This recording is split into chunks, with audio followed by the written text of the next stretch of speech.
Hey, how you going all? This is my lap guide for round 5, I think it is. Yeah, for round 5 of Race on Oz in Division 1 for Team SAR. Doesn't matter about division, but yeah, whatever. Okay, so this isn't going to be as long as the other videos, just a quick run through. I don't have much time tonight, so I'm just doing a quick run through.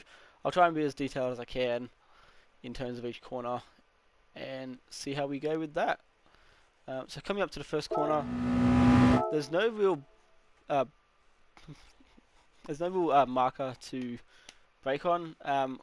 Just over practice of the few laps I did, I found out maybe roughly 60%, or no, sorry, so 40% from the 100 meter board to the 50 board, so not quite halfway between them, just before halfway seems to be a decent braking point. So roughly here, it's maybe, what is that? Maybe I'll do the controller. Hold on. That's not working either. Right. Okay, that's maybe about 65% between each of them, or 35, whatever you want to call it, each way. So roughly about here is where you want to brake. Try and get in. Okay. Yeah, so try and turn as late as you can, but also so you can hit the apex. So you come into the turn, get the car rotated. Don't worry too much if you're not entirely rotated around the corner here, because right here there's a little dip that will kind of make the back end shoot out to the left a little bit, and that will help you get that rotation if you can control it. So try and get as close to the wall as you can. Use that little bump there, you can kind of see it right there, it's kind of rotating the car, that little dip, it's pushing the car down. Try and get on the power as soon as possible. So see how I'm already on half power and I've just hit the apex. See how there I'm pretty much 75% through the turn and I'm already on full power. So try and hit the apex, get on the power as soon as possible. You just got to modulate that turning radius and the braking power as we spoke about in previous episodes. Just got to find that balance. On exit here, if you can, try and run onto that sausage out there. Like, don't go over it, but try and run onto it. It gives you a lot of speed and confidence, like, because you run as wide as you can. If you can run onto that every lap, it's really good to get your car stable and kind of just helps you get a whole feel of where the actual track limit is until where your car like won't get its enough speed off the turn. That sounded arse, but yeah. So if you can run onto that sausage a little bit, it helps to get that max speed and the car stability just coming out of the turn. But again, it's very hard to because it's like right on the edge. Anything further, you just kind of bounce around. You got the risk of losing speed or the risk of just losing the back end and spinning out. But yeah, so on the run down to radio and other round. You don't really need to cut the inside curb too much. This is easy flat. You pretty much just want to focus on keeping the steering at least rotation as possible, but obviously making the apexes just to save on tire wear and also to help the minimum apex speed. And so just try and keep it as straight as possible. Here I'm pretty sure I cut it a little bit just because that was my lap. You don't even need to touch the curbs. This car will easily do flat stick around there, even with your like 15 lap worn tires. I don't know how long this race is, but even with your, well, I guess 13 lap worn tires maybe, if it's like a 26 lap race, 25 lap race, you can easily go flat every lap. Doesn't matter. Flat, hit the curbs, hit the apexes.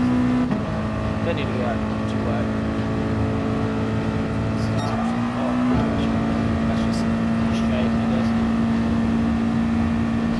Most of the time your braking markers are the cones, in between the cones, or the curb start.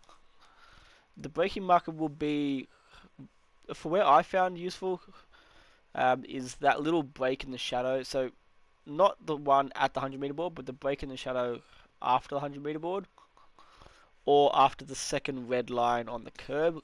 That tends to be a really good braking marker. So roughly about here seems to be a good braking marker.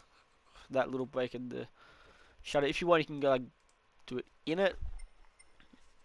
Why is that being dumb? Yeah, so you can kind of like brake back there in that marker, and just use all the curb on the left hand side if you can. There is a little dip in the curb, as you can kind of see it. Maybe just make sure you don't kind of lose the back end on that, or you understeer or anything. That can cause a bit of understeer, because that'll put the other tyre, the right hand side front tyre, off the ground a little bit, or a bit less on the ground, and that'll just cause a bit of understeer. So here you just want to keep it nice and tight. Why is it doing this? Oh, now it's doing that, for God's sake. Yes, you just want to keep it nice and tight. Get as close to the bollards as you can. Obviously don't hit them, because that wipes off like 5Ks each bollard for some like weird reason. Keep it as tight as you can. Stick as far over to the right as you can, like with obviously keeping the same minimum speed as you would normally, and just keep it tight. Hit the apexes. Just keep it one smooth motion. But here, don't go out to the far right onto the curb. Pretty much everyone knows this track's pointless to say. Don't go out to the far right. Keep it over to the left. Like keep it to the middle. So make the track like half the size and keep it to the middle. Get to the left hand side as early as possible. This should all be one smooth motion. This next turn here is flat out. You can get the line right. I don't know how it will be with like 10 lap worn tyres. I assume it'll be the same flat out if you get the line right. But if not, just back off at like the sliders of bits. But then again, with the full tank, you'll be like a few Ks slower, so it should be flat out in general anyway. So, over there, I probably could have used the curb a little bit more, but yep, just keep it tight, nice and close to the bollards. That was probably the closest I could get to the bollard. Here you're going to look like you run wide, but just keep it flat and the grip will stick after you get off the curb. So once you go on the tarmac, the grip will stick, and you can kind of just pull it around. So see how it kind of gripped, and you pull it around. So you can kind of run your tires onto the edge of the curb or onto that light green stuff. If you go too far into the dark green stuff, it'll pull you out a little bit more, as I did there a little bit, but that's okay. I got away with it. Come down here, braking marker will be the start of the curb. You could possibly go like half a meter later if you're good with the brakes and the brake modulating. So braking marker will be the start of the curb right there. Yep, so I'm starting to get off the throttle, so when I just plant on the brakes pretty much. Bit of a delay in the brakes being. Right now I'm on like full brake power by now. Like I don't know what it is with the replay, it's really delayed. So like it says I'm on full brake power. Okay, whatever. Well yeah, so I was on full brake power for a fair bit. Also using compression braking, so I'm already down into gear 2 at 170 k's. That's fine. Just make sure you don't change down gears too fast and get compression lock, and then you're back and will just step out and you'll just understeer, or you'll just oversteer. Either or, you'll just lose time and go wide. If you go wide here, people are really going to send it up the inside, because then they can just kind of squeeze you out wide, make you back off. It's a long turn, so if you run it wide early, people are going to, obviously, like I go to the inside, and they're going to have more grip. They're going to just get straight through you and go to the next position up. Because it's a long turn, so they have the inside line a lot longer. That was a really poor explanation, but anyway. So yeah, just keep it tight. Some people will stay in second gear. I personally like to go down first gear. So see, if you just notice then, I'll go back. Because I went down to first gear, notice how the back end stepped out ever so slightly. Probably because I was like 2Ks or 3Ks above the optimum limit of where it'll step out if it's compression braking, but also going down a gear helps with that rotation of the car. So notice how it steps out. Right there. Right. Oh, kind of caught it there. See how it's good? See how it's really stepping out? If you can keep that minimum speed up, get that rotation and kind of slide the car a little bit, like just over like 2 or 3 meters. That will really help you get that turn. See how I kind of slid it there over 2 or 3 meters? Now I'm back to normal normal turning radius. Just keep it tight, keep it tight. So see how I just changed to second gear there? You probably won't hear it in the audio. But I just changed to second gear then. As soon as I paused it. So you can short shift coming out of this, and that will give you that extra 10 or 20% throttle power, and it won't wheel spin. You won't lose the back end as early. But if you do the short shift, you can really utilize that power and get out as wide as you can onto the curb on the outside as early as possible. Well, not as early as possible, but with the optimal line and the max speed you can get. So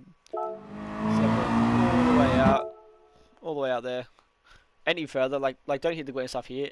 Even the light green stuff, it probably will throw you out, throw you into the wall and all that maybe. But yeah, so just short shift to get on the throttle early and go from there.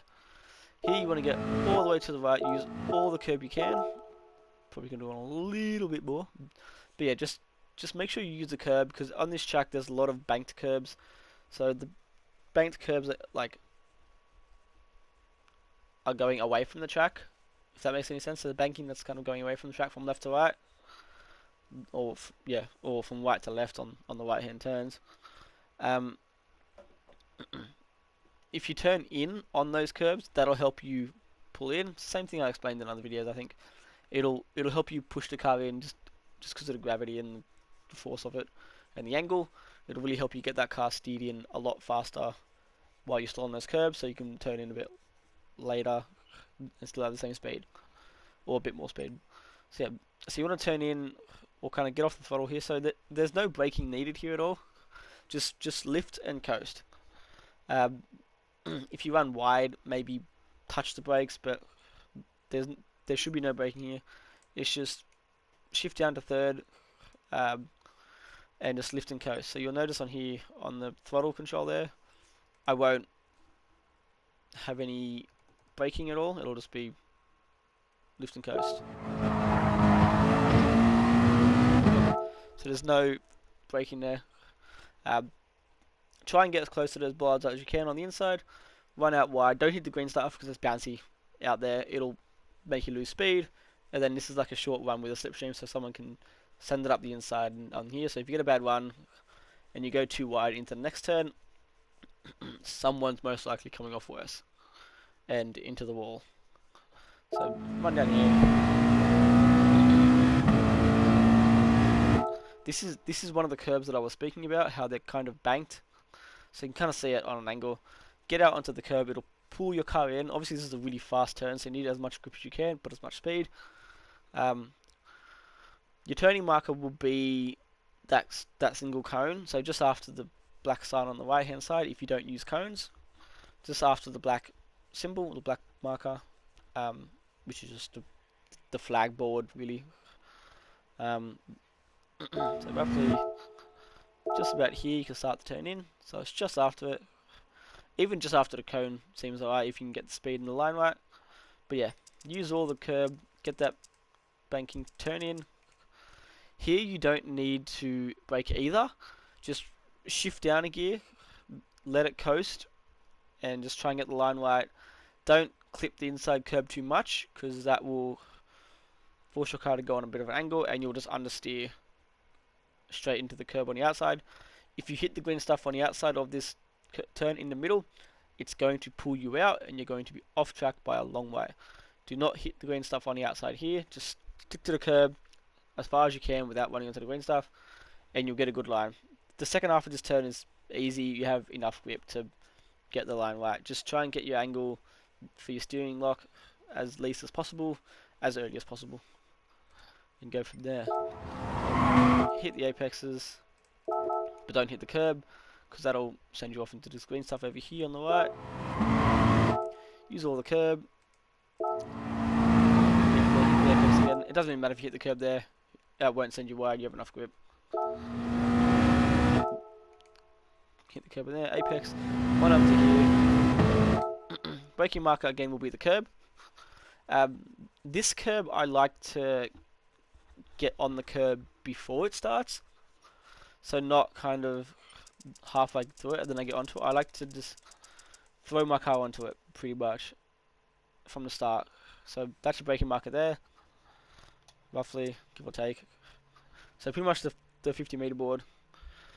This is where you need a lot of brake modulation and the balance between your braking and your steering angle and your grip, because you want to try and keep this as tight as possible but as fast as possible. So using all the curb, so I just chuck it onto the curb, using that banking of the curb to get my car turned in. A little bit of a slidey with loss of grip, but yeah. So see, I'm kind of like 40% brake.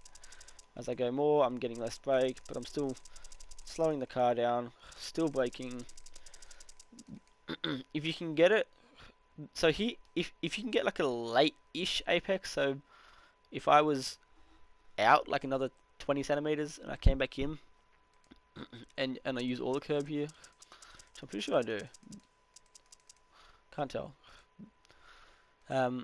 Yeah, so right now I'm just lifting coasting, so there's no brakes, there's no throttle, I'm just coasting through it. Yeah, if you can use the curb on the inside, like if you can actually get onto the curb here, on the inside, that will pull you through.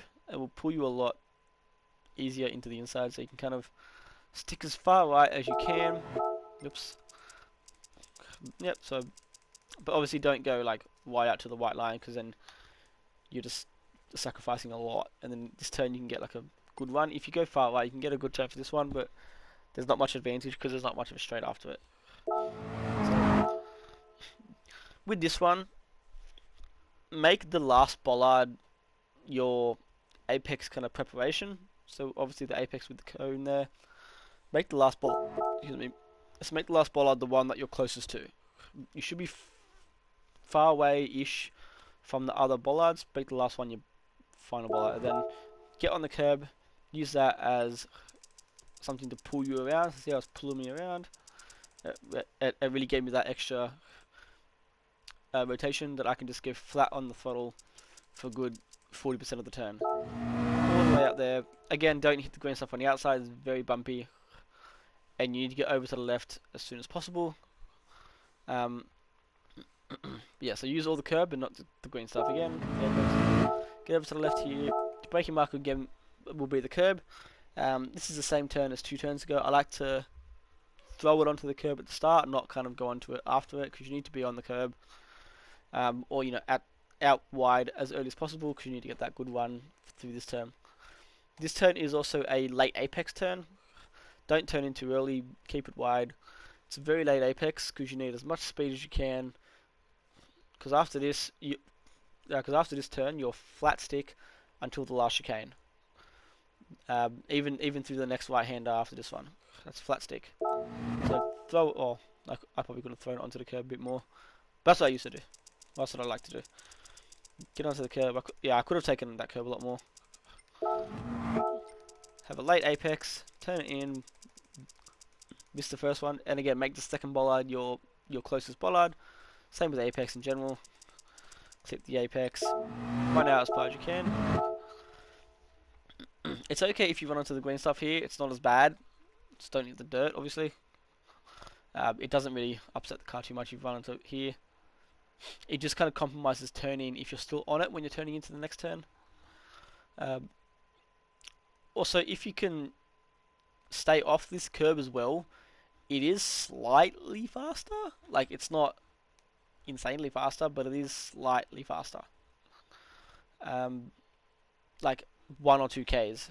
Because if you're on the curb, obviously your car's like bouncing with the curb, so your tires aren't going to be on the ground as often as they are if you were just on the tarmac, where you're just constantly on the ground, full pressure. If you're on a curb, you're just bouncing, your tires not getting much grip to pull the car along. So, for this one, I just go onto the curb, just because I was out there. You can do either or. There's no big advantage to it, because if you're in a slipstream, doesn't matter if you lose that 1K or 2, you just obviously get it back there. But maybe for qualifying or time trial, you can just not hit the curb. But then again, you got to get the more turn in. You got to have that tighter apex and that tighter line, which again could take another K or two off your speed. But yeah, it's just very situational. Either or is fine. Doesn't really matter. Let's come at this one. So the next one is flat stick. Try and get as close to the bollard as you can. Again, if you don't want to hit the curb on the inside, you don't need to. You have plenty of grip to make it around the turn without running wide, without turning in too much or anything. Like, you got plenty. You just got to modulate your steering lock so you can save tires on this turn as well. This is one of your main tire saving turns, as is everything else. But yeah, so flat stick. Let's get as close to the bollard as you can. Oh, how close is that? Jeez. Anyway, get as close as you can. Don't hit it. That's just to get as much time as you can out of it. Yeah. Again, you don't need to hit it. It's fine. It's fine. In qualifying, I'd say stick to the right hand side as much as you can, so that's the shortest line. And then over the left hand side. Flat stick for all of this. On this turn, I like to just put my car halfway onto the green stuff. Any wider, and it's a penalty. Like, if you have all 4 tires over that white line, excuse me, then it's a penalty. Well, that's a penalty in FIA, but I assume Ruse is the same, or RaceOnOz, whatever. But yeah, so I just go halfway over it, just to get that wider turn in, so I can save tires as well and get the less kind of steering lock on it. So going through this one. Late apex, early apex, doesn't really matter. Your car has plenty of grip to get through it all. And you don't even need to run wide, so there's no risk of losing on this one. Braking marker here is, I'm going to say 130. Roughly 130, 125. Again, the 150 and the cones are too early, the 100 is too late. 130, 125 is your main braking point here. So roughly here, that's about 125-ish, 130. Brake hard, keep going. And I use the compression braking as well to go down gears, and then get that the speed down as fast as you can, obviously without losing the back end and without understeering. If you want here, you can use the green stuff on the inside to turn him. So just cut stuff on the inside. So you can even go to where that cone is. If you have like a later turn in, you can cut more of a straighter line. It is harder to do because you've got to modulate the car and the bouncing and the understeer and the oversteer.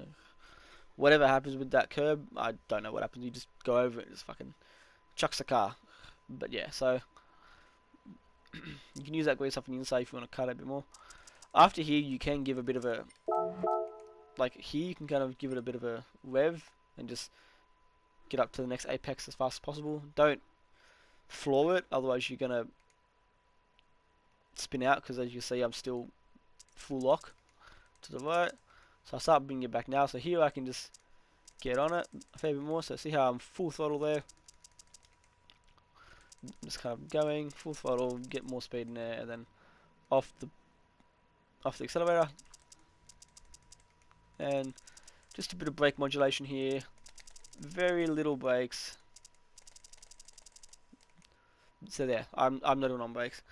Again, you can short shift up here, or you can stay in second gear. If you stay in second gear, it's not bad. You just kind of bog down on the main straight a little bit. Like, it's not crazy bogged down or anything. It's just, it may cost you like half a tenth. But yeah, I like to go in first gear most of the time when I do tight turns. Just, I feel like I can kind of modulate first gear very well.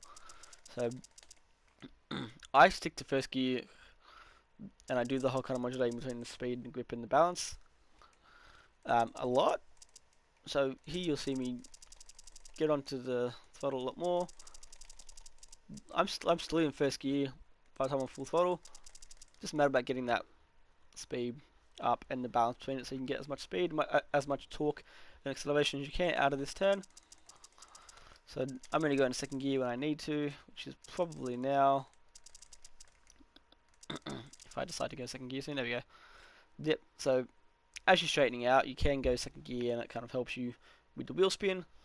But if you can modulate it well in first gear, then you'll definitely be able to get that like half-tenth faster. If you can use all the line in the best racing line, then yeah, you do that. And that's the lap. Obviously, again, don't run out onto the green stuff. Like that light green stuff, you can use that a little bit. That's fine. Green stuff on the outside will just make your car bounce again, and yeah, you'll just lose time. Cool. Let me go back into the lap, and I'll show you the lap in full. Decides to want to quit on me. Cool. So it was a 2 minutes 7.572, I think. It was a 2 minute 7.5. Again, I probably could have got like a lower 2 minute 7, maybe like 2 minute 7.3, 4, whatever. I'm sure Keaton, Matt, whatnot are going to be, and Noodles are going to be in the 2 minute 7, like or lower, or just 2 minute 7s in general. I know they're going to be there, so yeah, that's your aim really, the low 2.7s, or just a 2.07 in general. That'll be a good lap, especially for the lower division guys. A 2.07 will be a monstrous lap, so try and work on that. If not, like a low 2.08. Anyway, here's the lap in full. We'll go from there.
There we have it.